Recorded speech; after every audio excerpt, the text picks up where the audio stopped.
Wow guys, দেখেন 10 মিনিটের ভিতরে টুং জালে মোটামুটি 3 কেজির মতো দেশীয় পুঁটি মাছ ঢুকে গিয়েছে। হেই গাইস, আসসালামু আলাইকুম, myself Rajib Sheikh. Welcome to my another video. আশা করি সবাই ভালো আছেন। যেহেতু আমার বাসাটা গ্রাম অঞ্চলে, তো আমরা ম্যাক্সিমাম সময় দেশীয় মাছগুলা মেরেই খাই। তো আজকে মাছ মারতে যাচ্ছি বিলে, মানে টুং জাল দিয়ে। আমরা টাঙ্গাইল ভাষা বলে টুং জাল, আমি জানি না অন্য জেলায় কী নাম বলে। তো টুং জাল দিয়ে কীভাবে মাছ মেরে থাকি সেটাই আপনাদেরকে দেখাবো। তো এই তো বালতি নিয়ে যাচ্ছি ওই বিলে তলিতে, আমাদের বাসার পিছন সাইডে আর কি। ওখানে টুং জাল পেতে রেখে আসছি, আপনাদের দেখানোর চেষ্টা করব টুং জাল দিয়ে কীভাবে মাছ মেরে থাকি আমরা।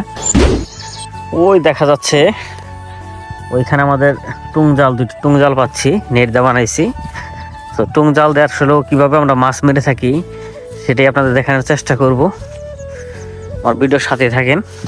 এখানটা কিন্তু বর্ষা মাসে অনেক পানি থাকে, এখন পানি শুকিয়ে গেছে যেহেতু ধানের সিজন, এখন ধান লাগাবে।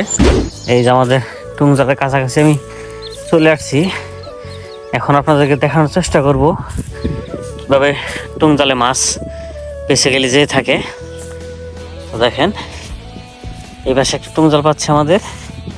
এই দেখেন, এই যে প্রচুর মাছ কিন্তু গেছে এখানে।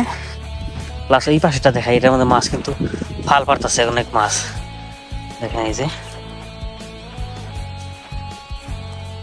কি পরিমাণ মাছ ফাল পারতেছে, যেহেতু এখানে চুত আছে, চুতের কারণে দেখেন এই যে প্রচুর মাছ ফাল পারতেছে। দেখেন পুঁটি মাছগুলো ফাল পাইরে যাচ্ছে।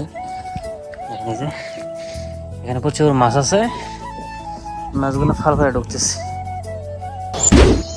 মাছ কিলিবিলি করতেছে। এই যে মাছগুলো আছে যে ক্ষেতের, এই সম্পূর্ণ মাছগুলো কিন্তু ঢুকতেছে আমাদের জালের ভিতরে একদম। এটাই হচ্ছে টুং জাল, মানে যেটাকে নেট দিয়ে, মানে জালের মতো করে বড় পরিসরে বানিয়ে ওটার মাঝখানে কিছু জঙ্গল মানে দিয়ে তারপরে এটা পাততে হয়। দেখেন এটা কিন্তু মাত্র 10 মিনিট আগে পাচ্ছিলাম। 10 মিনিটের ভিতরে দেখেন মোটামুটি 3.5 থেকে 4 কেজির মতো মানে পুঁটি মাছ ঢুকে গেছে। আমি সুন্দর করে পরিষ্কার করতেছি। আমি যখন জালের কাছে মানে পাইতে একটু ফাঁকে দাঁড়িয়েছিলাম, দাঁড়িয়ে থাকার পরে মানে আমি দেখতেছিলাম মানে একটু স্রোত যাচ্ছিল আর কি। মানে যখন স্রোত যাচ্ছিল তখন হঠাৎ করে দেখি যে প্রচুর পরিমাণের পুঁটি মাছ টুং জালের ভিতরে ঢুকতেছে। নর্মালি কিন্তু মানে আগের দিন পাইতে পরের দিন ভোরে এটাকে সাবা দেয় আর কি, মানে পরিষ্কার করে। কিন্তু আমি 10 মিনিটের ভিতরে দেখেন কতগুলো মাছ ঢুকে গিয়েছে, কি বলবো। দেখেন একদম আমি কিন্তু অবাক হয়ে গেছি। সুন্দর করে আর কি দেখেন জঙ্গলগুলোকে ভালো করে পরিষ্কার করে নিয়ে তারপরে আপনাদেরকে দেখাবো মানে কতগুলো মাছ আমি পাইছি আজকে 10 মিনিটের ভিতরে। আপনারা দেখে একদম অবাক হয়ে যাবেন।